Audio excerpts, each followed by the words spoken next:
សួស្តីពុកម៉ែបងប្អូនគ្នាថ្ងៃនេះខ្ញុំនឹងប្រាប់ពីរបៀបក្នុងការដាក់លេខកូដនៅក្នុងទូរស័ព្ទដៃរបស់យើង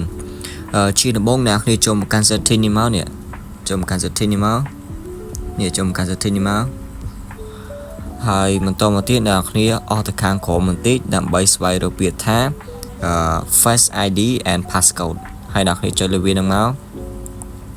ហើយបន្តមកទៀតយើងធ្វើការអស់ទៅខាងក្រោមបន្តិចដើម្បីរកពាក្យថា Turn Passcode on ហើយអ្នកគ្នាចុចលើវានឹងមក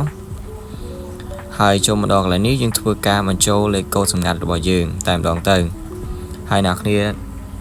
ចង់ដាក់លេខកូដអីក៏បានដែរស្រេចអ្នកគ្នាឥឡូវខ្ញុំដាក់លេខកូដរបស់ខ្ញុំតែម្ដងទៅម្ដងទៀតហើយយើងធ្វើការរងចាំបន្តិចចូលមកដល់កន្លែងនេះអ្នកគ្នាធ្វើការបំពេញលេខកូដ Apple ID របស់យើងបើសិនអ្នកគ្នាមានអ្នកគ្នាអាចដាក់បានឥឡូវខ្ញុំសូមបំពេញលេខកូដ Apple ID របស់ខ្ញុំតែម្ដង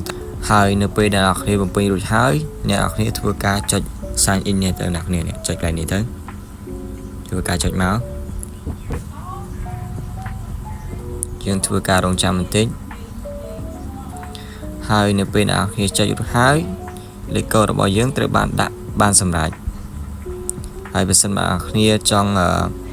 scan មុខអ្នកគ្នាអស់ទៅខាងលើបន្តិចហើយអ្នកគ្នានេះចុចបើកកន្លែងនេះមកចុចបើកដូចខ្ញុំកន្លែងនេះមកហើយអ្នកគ្នា scan មុខទៅអ្នកគ្នាអាចដាក់បានហើយនៅពេលដែលអ្នកគ្នា